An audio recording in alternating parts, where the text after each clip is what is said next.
বিসমিল্লাহির রহমানির রহিম। আসসালামু আলাইকুম।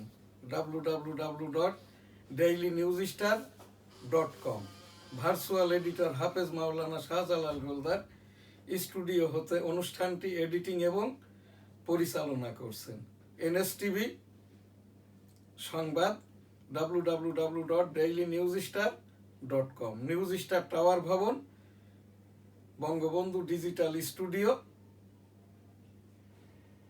বাংলার 21, দি ডেইলি নিউজ স্টার, দৈনিক বেনাপোল, দৈনিক সবার আগে, সাপ্তাহিক বাংলার 21, সাপ্তাহিক 21-এ, Almadina money changer company limited, graduate international ছাপাখানা, গ্রাজুয়েট ইন্টারন্যাশনাল কাস্টম সিয়ান রিপ্রেজেন্ট, গোলদাস সিটি আবাসিক, বেনাপোল সিটি যশোর, গোলদাস সিটি জামে মসজিদ, বেনাপোল সিটি যশোর, হোটেল বেনাপোল আবাসিক, যশোর কলকাতা রোড, বেনাপোল সিটি, বেনাপোল যশোর আমাদের অনুষ্ঠানগুলির বিজ্ঞাপন দিয়ে সহযোগিতা করে থাকে। আমি এম শাহজাহান আলী গোলদার 1971 সালের রণাঙ্গনের 265 দিনের মুক্তিযোদ্ধা। এইটি আমার মুক্তিযুদ্ধের সনদ। শুরুতেই সেই অগ্নিঝরা মার্চ 1971-এর বঙ্গবন্ধুর 7ই মার্চের যে ভাষণ, জিয়াউর রহমানের এই রিড আউট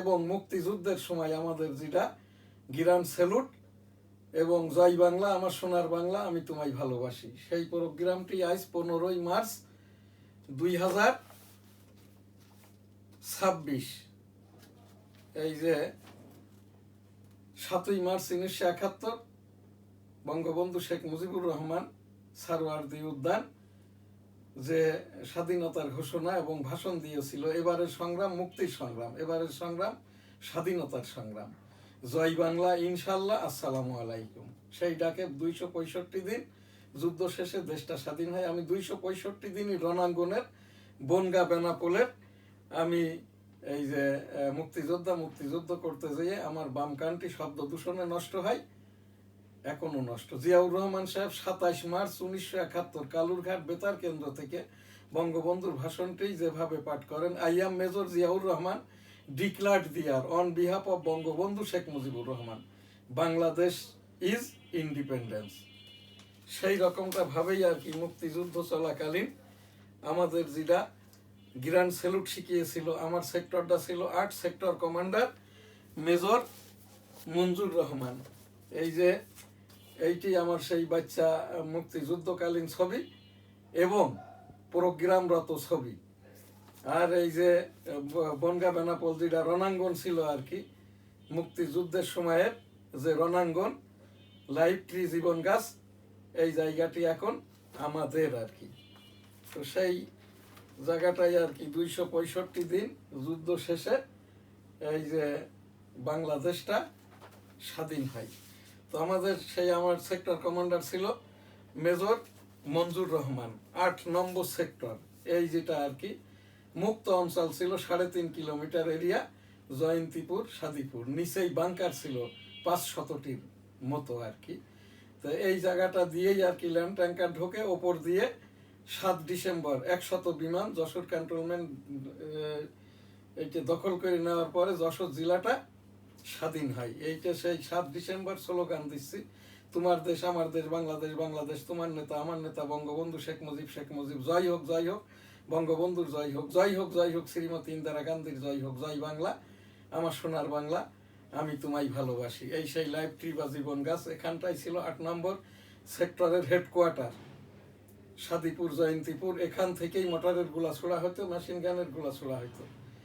তো সেই জায়গাটাই আর কি আমি যুদ্ধ করেছি 265 দিন। যুদ্ধ করতে যেয়ে আমার এই বাম কানটি নষ্ট। আমাদের মেজর মঞ্জুর রহমান, সেই মেজর মঞ্জুর রহমানই আর কি 1981 সালের এই যে 30 মে সার্কিট হাউসে তৎকালীন রাষ্ট্রপতি চট্টগ্রাম সার্কিট হাউসে নিহত হন।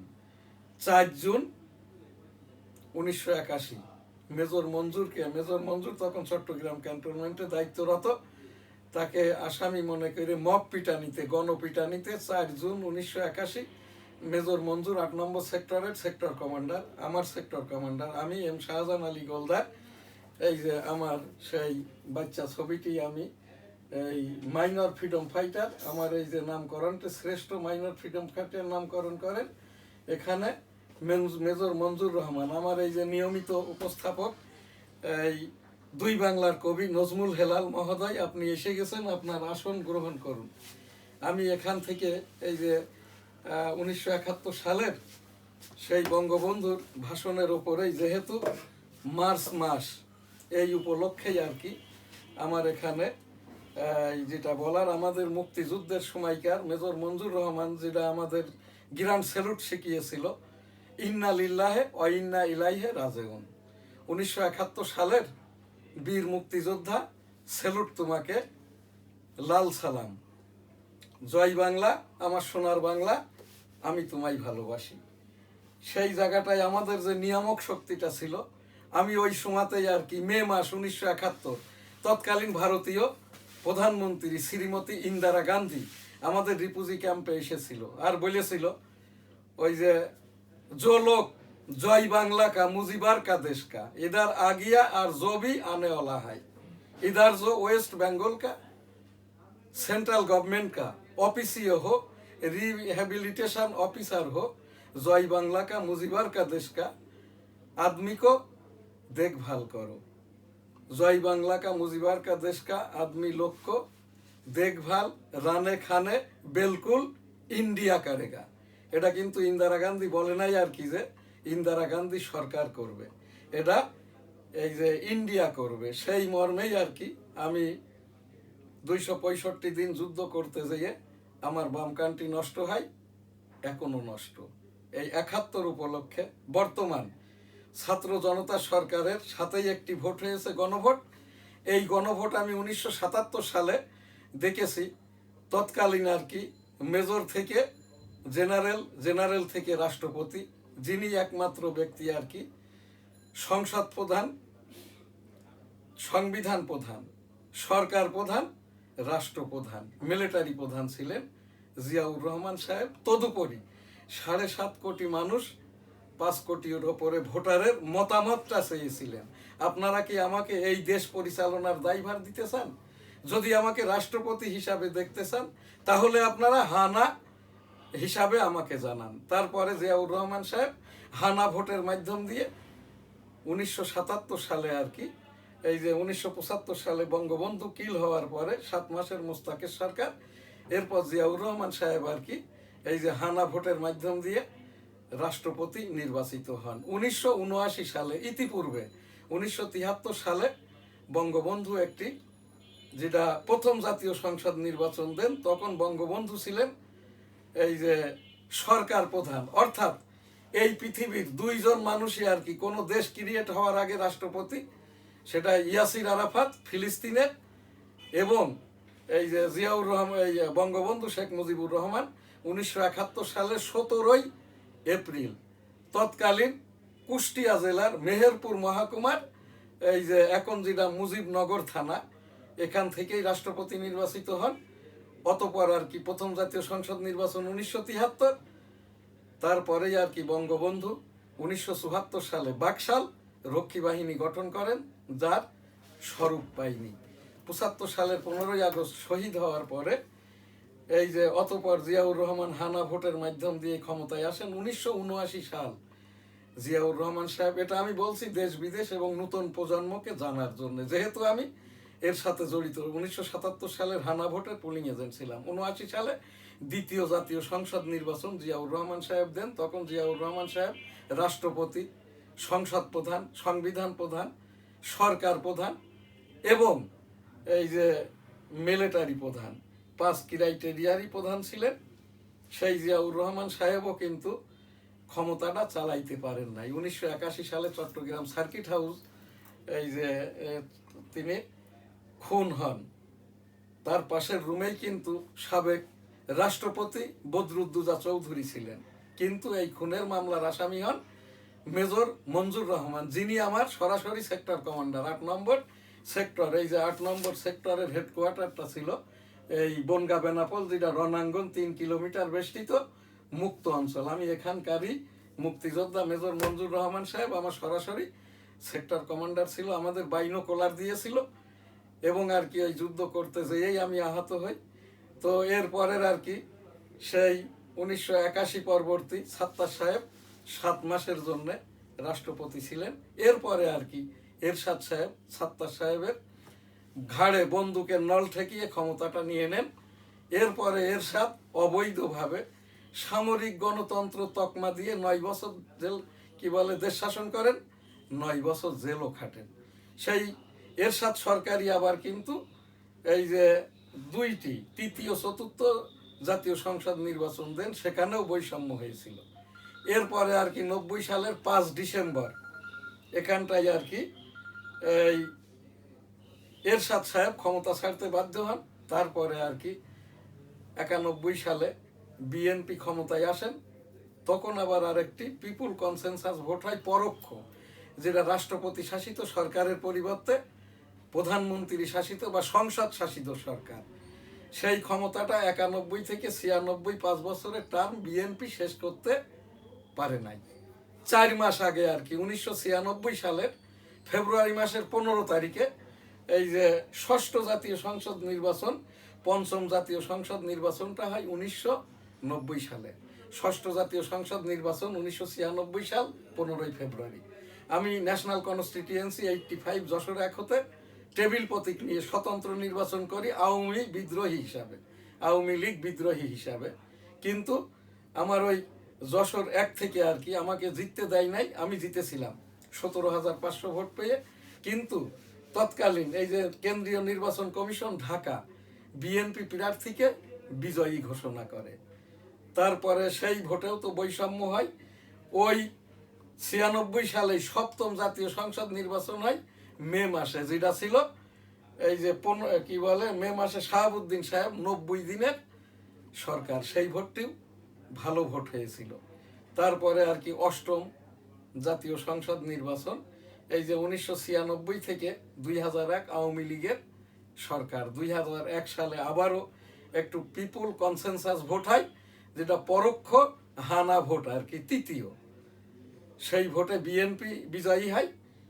বিএনপি 5 বছর ক্ষমতাটা চালায় আর কি। এর মধ্যে একইভাবে সুষ্ঠু সুন্দরভাবে একবারই ক্ষমতা বদল হয় 96 থেকে 2001-এ আওয়ামী লীগ যখন ক্ষমতাটা ছাড়ে। এরপরে 2006 সাল হতে 8 সাল পর্যন্ত বৈষম্য অবৈধভাবে 90 দিনের কথা বলে 180 দিনের কথা বলে মঈনুদ্দিন ফখরুদ্দিন 111 নামে সরকার পরিচালনা করেন। তৎকালীন সরকার প্রধান এবং বিরোধী দলীয় প্রধানকে অন্তরীণ রাখেন বেগম খালেদা জিয়া শেখ হাসিনাকে আর কি। তারপরে 2009 সালের যেটা 9ম জাতীয় সংসদ নির্বাচন, এটাও কোনো ভোটাভুটি হয় নাই, বৈষম্য হয়েছিল।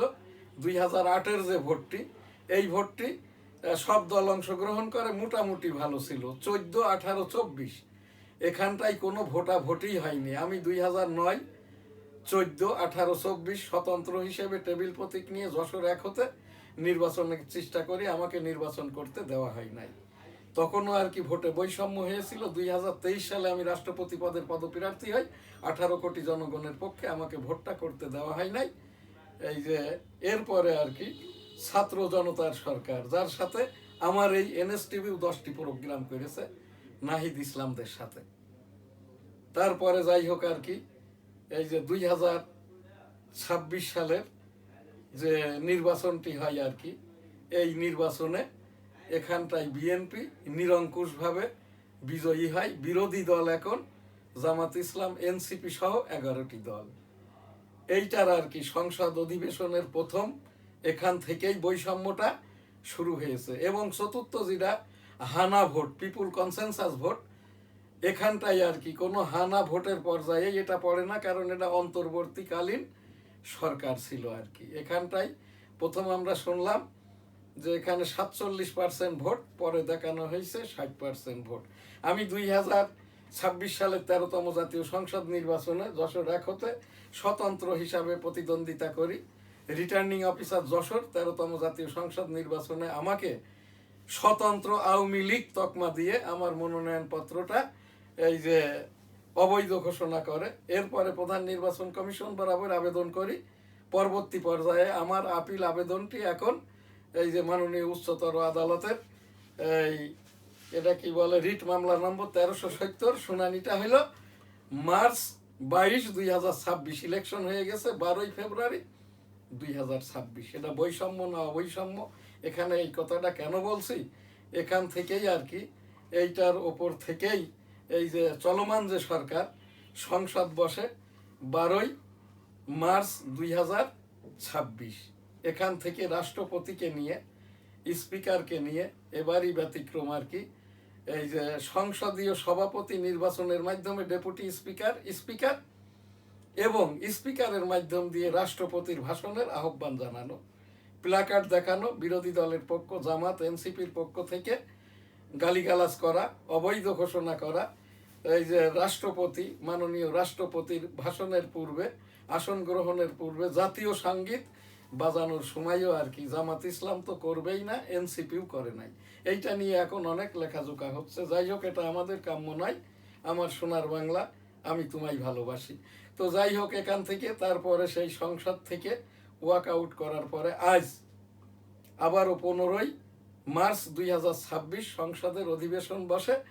রাষ্ট্রপতির ভাষণের ওপরেই আলোচনাটা চলমান আর কি। তো আমাদেরকে সেই জায়গায় আমাদের যে 1971 সালের রণাঙ্গনের মুক্তিযুদ্ধের নিয়ামক শক্তি ছিল জয় বাংলা, আমার সোনার বাংলা, আমি তোমায় ভালোবাসি, ব্রিটিশ পরবর্তী ভাষা আন্দোলন হতে দেশ আনায়নে, বাংলাদেশ আনায়নে যারা শহীদ হয়েছে তাদের সকলের প্রতি বিদেহী আত্মার শান্তি কামনা করি। সকলকে জান্নাত দান করুন। আস্তাগফিরুল্লাহ, আমিন। এখন আমাদের নিয়মিত অনুষ্ঠান এনএসটিভি সংবাদ।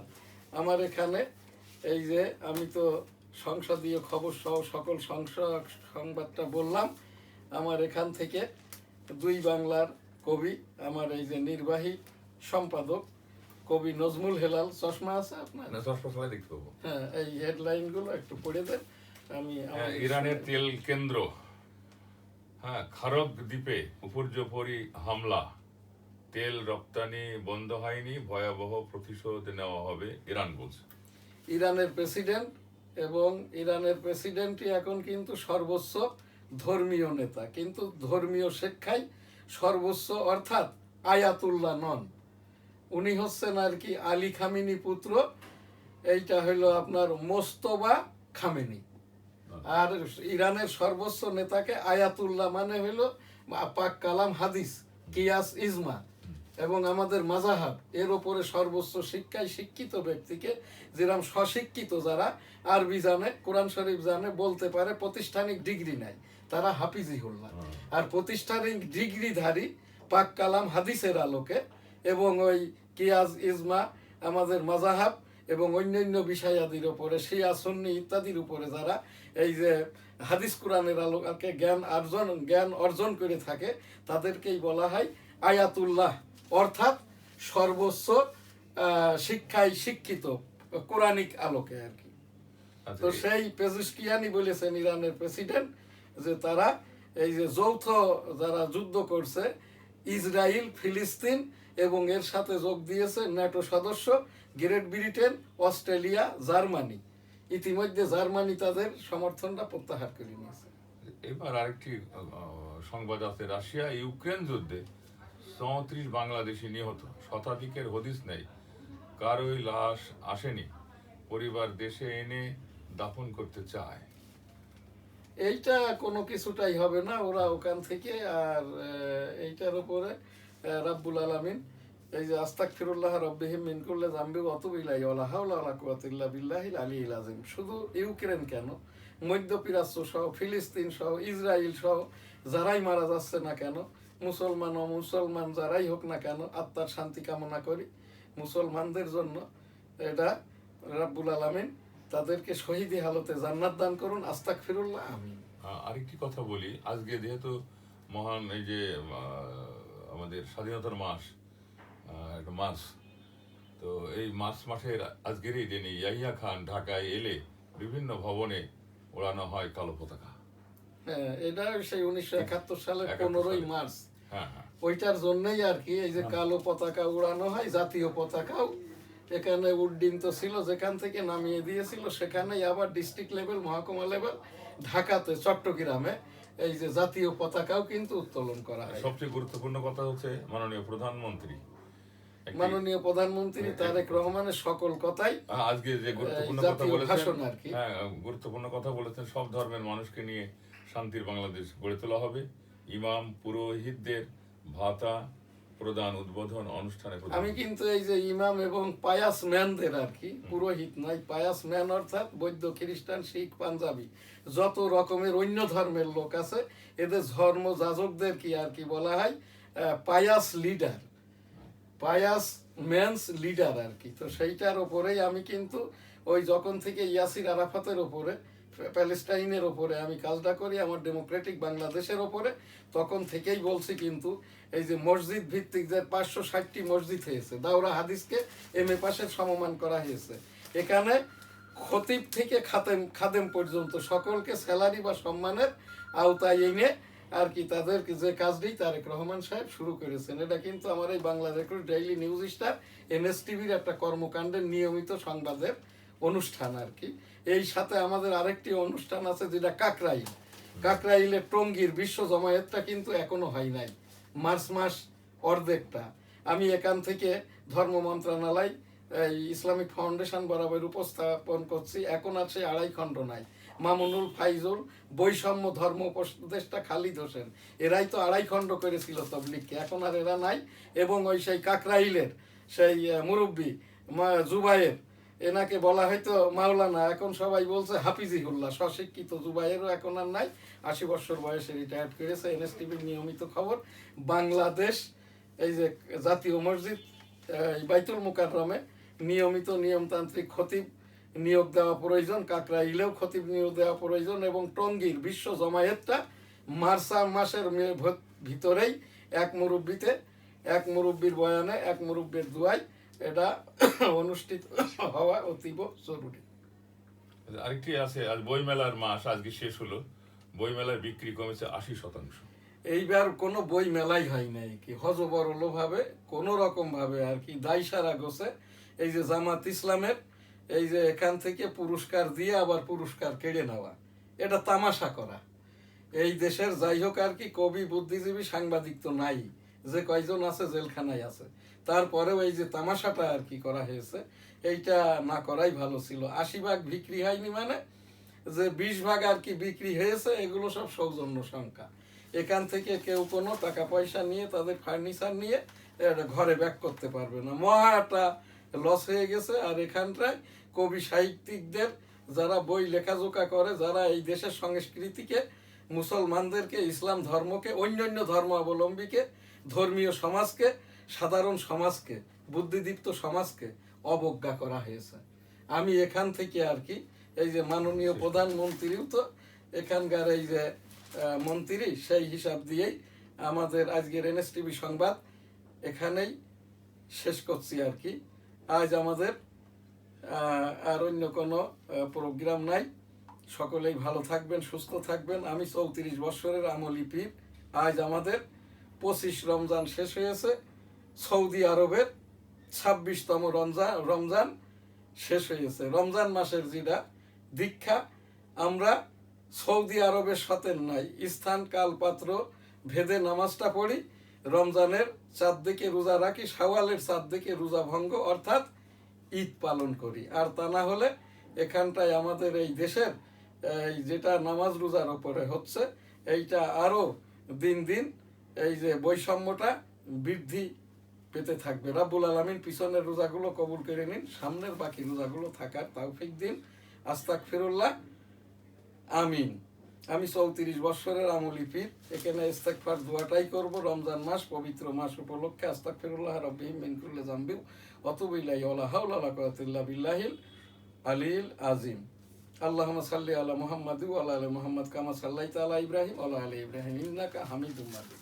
আল্লাহুম্মা বারিক আলা মুহাম্মাদ ওয়া আলা আলি মুহাম্মাদ কামা বারাকতা আলা ইব্রাহিম ওয়া আলা আলি ইব্রাহিম ইন্নাকা হামিদুম মাজিদ। আসসালাতু ওয়াসসালামু আলাইকা ইয়া রাসূলুল্লাহ, আসসালাতু ওয়াসসালামু আলাইকা ইয়া হাবিবাল্লাহ, আসসালাতু ওয়াসসালামু আলাইকা ইয়া খাতামুন নবিয়্যিন, আসসালাতু ওয়াসসালামু আলাইকা সাল্লাল্লাহু আলাইহি সাল্লাম, আসসালাতু ওয়াসসালামু আলাইকা ইয়া রাহমাতুল লিল আলামিন। লা ইলাহা ইল্লা আনতা সুবহানাকা ইন্নী কুনতু মিনাজ জালিমিন। লা ইলাহা ইল্লাল্লাহু মুহাম্মাদুর রাসূলুল্লাহ। সুবহানাল্লাহ, আলহামদুলিল্লাহ, লা ইলাহা ইল্লাল্লাহু, আল্লাহু আকবার, ওয়ালিল্লাহিল হামদ। আল্লাহু আকবার, আল্লাহু আকবার, আল্লাহু আকবার, আল্লাহু আকবার, আল্লাহু আকবার, আল্লাহু আকবার, আল্লাহু আকবার, আল্লাহু আকবার, আল্লাহু আকবার, আল্লাহু আকবার, আল্লাহু আল্লাহু আল্লাহু আল্লাহু আল্লাহু আল্লাহু আল্লাহু আল্লাহু আল্লাহু আল্লাহু আল্লাহ আল্লাহ আল্লাহ আল্লাহ আল্লাহ আল্লাহ আল্লাহ আল্লাহ আল্লাহ আল্লাহ আল্লাহ আল্লাহ আল্লাহ আল্লাহ আস্তাগফিরুল্লাহ আস্তাগফিরুল্লাহ আস্তাগফিরুল্লাহ আস্তাগফিরুল্লাহ আস্তাগফিরুল্লাহ আস্তাগফিরুল্লাহ সুবহানাল্লাহ আলহামদুলিল্লাহ লা ইলাহা ইল্লাল্লাহু আল্লাহু আকবার ওয়ালিল্লাহিল হামদ। বিসমিল্লাহির রহমানির রহিম। আলহামদুলিল্লাহি রাব্বিল আলামিন আর রহমানির রহিম মালিকি ইয়াউমিদ্দিন ইয়্যাকা না'বুদু ওয়া ইয়্যাকা নাস্তাঈন ইহদিনাস সিরাতাল মুস্তাকিম সিরাতাল লাযীনা আন'আমতা আলাইহিম গায়রিল মাগদুবি আলাইহিম ওয়ালাদ-দাল্লিন আমিন। চিকনগুনিয়া, ডেঙ্গু, কোভিড সতর্কতায় থাকুন। সকলে ভালো থাকবেন, সুস্থ থাকবেন, পাশের জনকে ভালো রাখবেন। আলহামদুলিল্লাহ, আল্লাহ হাফেজ, আসসালাম।